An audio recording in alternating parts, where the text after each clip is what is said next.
Mangalagiri royal banquets హాల్లో బుధవారం ఆంధ్రప్రదేశ్ కమ్మ పెద్దల సమావేశం జరిగింది. సమావేశానికి గూడూరు సత్యనారాయణ అధ్యక్షత వహించారు.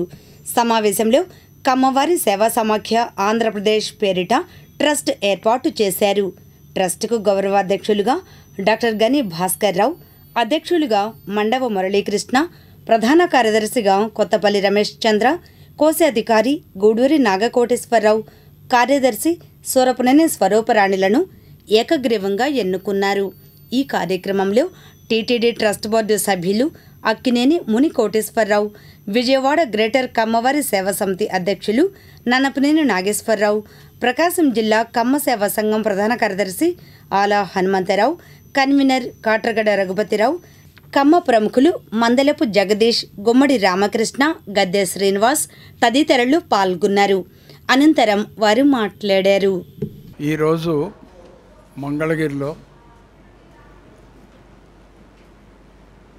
కమ్మవారి సేవా సమాఖ్య అని ఒక ఆర్గనైజేషను 13 జిల్లాల నుంచి వివిధ వర్గాలలో కమ్మ కమ్యూనిటీలో కూడా సేవాభావంతో పనిచేస్తున్న వాళ్ళందరం ఒక దగ్గర కలుసుకొని రాబోయే కాలంలో లేని వాళ్ళకి ఉన్నవాళ్ళు సహాయం ఎట్లా చేయాలి, ఏ విధంగా చేస్తే అట్టడుగున ఉన్న వాళ్ళందరూ పైకి రావాలి అనే దాని మీద ఒక 3-4 నెలల నుంచి మేమందరం కృషి చేస్తూ ఉన్నాం. రాజమండ్రి నుంచి మా ముని కోటేశ్వరరావు గారు, గని భాస్కర్ గారు, అట్లాగే ఇక్కడ నన్నపనేని నాగేశ్వరరావు గారు, అట్లా ఒంగోలు నుంచి కమ్మ సంఘం ప్రెసిడెంట్లు వాళ్ళ టీం మొత్తం వాళ్ళందరూ అనేక జిల్లాల నుంచి మొత్తం అందరూ కూడా ఇక్కడికి వచ్చి ఒక డిస్కషన్ జరిగి రాబోయే కాలంలో ఏ విధంగా చేస్తే సొసైటీకి కమ్యూనిటీకి మనం సహాయం చేయగలుగుతామో దానికి సూచనలు సలహాలు ఇవ్వడానికి ఇక్కడ ఒక ట్రస్ట్ తయారు చేసాం. రిజిస్ట్రేషన్ కోసమే ఈ సమావేశం ఏర్పాటు చేసుకున్నాం. చాలా దూరం నుంచి మా వాళ్ళందరూ వచ్చారు. ఇవాళ ఈ కార్యక్రమం దిగ్విజయంగా కొనసాగింది. రాబోయే కాలంలో కూడా ఇదే దృక్పథంతో సేవా కార్యక్రమం చేయటానికి మాత్రమే మేము ఈ కార్యక్రమం చేపట్టాం. దీంట్లో వేరే రాజకీయం కానీ ఇంకోటి కానీ మాకు ఐడియాలజీ లేదు. మేము ఎంతసేపు కమ్యూనిటీలో ఎవళ్ళు అట్టడుగుల వర్గం ఉన్నారో వాళ్ళని ఏ విధంగా పైకి తేవాలి, ఈ విషయం మాట్లాడటానికి మేము అందరం కూడా ఇవాళ ఇక్కడికి వచ్చాం. అందరికీ నమస్కారం. ఈరోజు మంగళగిరిలో దాదాపు 26 జిల్లాలు, అంటే గత 13 జిల్లాల నుంచి ప్రముఖులందరూ కూడా, అంటే కమ్మవారు ప్రముఖులందరూ కూడా వచ్చారు. కొత్తగా కమ్మవారి సేవా సమాఖ్య అని చెప్పి కొత్తగా పెట్టడం జరిగింది. అంటే మా ఉద్దేశం ఏంటంటే కమ్మవారిలో ఉన్న పేద పిల్లలు, ఆడపిల్ల కానీ మగపిల్ల కానివ్వండి, ఎవరైనా కానీ చదువుకునే వాళ్ళకి సహాయం చేయాలని, అట్టానే పేదలకు సహాయం చేయాలని ఆ ఉద్దేశం.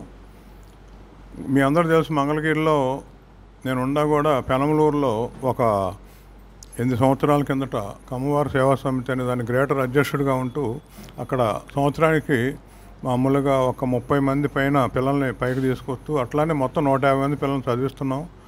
ఆ బేసిస్లో గతంలో వీళ్ళు కాకతీయ విద్యా ట్రస్ట్ అని పెట్టి గూడూరు సత్యనారాయణ గారు వాళ్ళంతా హైదరాబాద్లో ప్రముఖులంతా పెట్టి ఒక 12 హాస్టల్స్ నడుపుతున్నాం. అట్లానే దాని ఇప్పుడు ఈ సంవత్సరం ఒక 8 అవుతాయి. వాళ్ళ ఉద్దేశం ఏంటంటే 100 హాస్టళ్ళు పెట్టాలని తెలంగాణ ఆంధ్రాలో కలిపి, అంటే రూపాయి ఖర్చు లేకుండా పిల్లల్ని చదివేయటం. అట్లానే మామూలుగా వేరే కులం వాళ్ళకి మేము హెల్ప్ చేస్తాం. మామూలుగా దీంట్లో చదివేయటం హాస్టల్స్ మాత్రం కమ్మవారి పిల్లలే, ఆడమగ వేరుగా ఉంటాయి. వాళ్ళకి మేమంతా కూడా దాదాపు 5 లక్షల రూపాయలు ప్రతి సంవత్సరం కూడా స్కాలర్షిప్లు ఇతర కులం వాళ్ళకి ఇస్తున్నాం. ఆ విధంగా చెయ్యాలనే ఉద్దేశంతో ఈరోజు ఇక్కడ మంగళగిరిలో ఈ సమాఖ్య స్థాపించడం జరిగింది. దీంట్లో ప్రముఖులందరూ ఉన్నారు. అది మామూలుగా ఎంతో సేవ చేస్తుందని నేను ఆశిస్తున్నాను. ఎందుకంటే అంత పెద్ద తలకాయలు, మరి వాళ్ళందరూ కూడా సమాజాన్ని తోడ్పడతారని ఆశిస్తూ సెలవు తీసుకుంటున్నాను. నమస్కారం అండి. ఈ రోజున రాష్ట్రంలోని 13 జిల్లాల నుంచి కూడా కమ్మ ప్రముఖులంతా కూడా ఇక్కడ సమావేశమయ్యారు. ఎందుకంటే గత కొంతకాలంగా అందరికీ తెలుసు కమ్మవారంటే కలుపుకొలతనం ఉన్నవాళ్ళు, కమ్మవాళ్ళు అంటే కమ్మనైన వాళ్ళని అందరూ అనుకుంటూ ఉంటారు. కానీ గత కొంతకాలంగా కొంతమంది చేసిన ప్రచారం ఎలా ఉందంటే కమ్మవారంటే కానివారుగా అన్ని కులాలు ఉన్నటువంటి అమరావతిని కూడా కమరావతి అని అలా చేస్తూ కొన్ని దుష్ప్రచారాలు జరుగుతూ ఉన్నాయి. కాబట్టి కమ్మవారు ఎప్పుడు కూడా సేవా రంగంలో ముందుంటారని చెప్పి తెలియజేయాలని చెప్పి రాష్ట్ర వ్యాప్తంగా చాలామంది అన్ని జిల్లాల్లో కూడా ఎప్పుడు కమ్మ సంఘాలు అందరికీ సేవ చేస్తూనే ఉన్నాయి. కాకపోతే అందరూ కలిసి ఐకమత్యంగా ముందుకొచ్చి పేదవాళ్ళని ఎలాగ ముందుకు తీసుకెళ్ళాలి, ముఖ్యంగా చదువుకోలేనటువంటి వాళ్ళని, విద్య అనేది ఎవరు దొంగిలించలేనటువంటి ఒక ఆస్తి. కాబట్టి ముఖ్యంగా పేద విద్యార్థులందరినీ చదివించాలని చెప్పి ఎలా ఇంకా మనం సమాజంలో బాగా ఎలా సేవ చేయగలము, మన సేవా రంగంలో ముందున్నామని అందరికీ చాటి చెప్పాలని చెప్పి అందరినీ పైకి తీసుకురావాలని చెప్పి ఆ సందర్భంగానే ఈ సమావేశం ఈ రోజున ఇక్కడ రాయల్ కన్వెన్షన్ సెంటర్లో ఏర్పాటు చేయడం జరిగింది. మా ఉద్దేశం ఒక సుమారుగా 100 సంవత్సరాల నుంచి కూడా కమ్మవారు వ్యవసాయాన్ని నమ్ముకున్నాం. ఇప్పుడు వ్యవసాయం నుంచి వ్యాపార రంగంలో కూడా రావడం జరిగింది. మేము బతకడం కాకుండా మాతో పాటుగా 10 మందికి కూడా హెల్ప్ చేసే గుణం ఉంది. ఇప్పుడు ప్రస్తుతం మేము ఏ రాజకీయ పార్టీకి అనుబంధం సంస్థ కాదు. మేముగా గుర్తింపు పొంది కమ్మవారిగా మా ఎవరి అభిప్రాయాలు వాళ్ళకుంటే, వాళ్ళు బీజేపీ అవ్వచ్చు, తెలుగుదేశం అవ్వచ్చు, లేకపోతే ఇంకో పార్టీలో చేరవచ్చు. అందుకని రాజకీయంగా మేము అనుబంధ సంస్థ కాదు, మాకు ఒక వేదిక ఉంది. ఈ మా వేదికని పటిష్టం చేసుకున్న తర్వాత ఎవరైనా రేపు భవిష్యత్తులో మా దగ్గర రావాలి, కానీ మేము ఎవరి దగ్గరికి వెళ్ళే సమస్య లేదు. ఇప్పుడు ఉన్న టీం కూడా చాలా మంచి టీం పెట్టారు. వివిధ వర్గాలను ఆలోచించి మంచి ఎక్సర్సైజ్ చేసి 6 కమిటీ ఏర్పాటు చేయింది. ఈ కమిటీ రాబోయే కాలంలో కొత్త వాళ్ళని అడాప్ట్ చేసుకుని ఇంకా మరింత ముందుకు వెళ్ళి రాబోయే కాలంలో ఇంకా చాలా మరిన్ని సేవలు చేస్తూ సమాజంలో మంచి గుర్తింపు పొందాలని కోరుతున్నాను.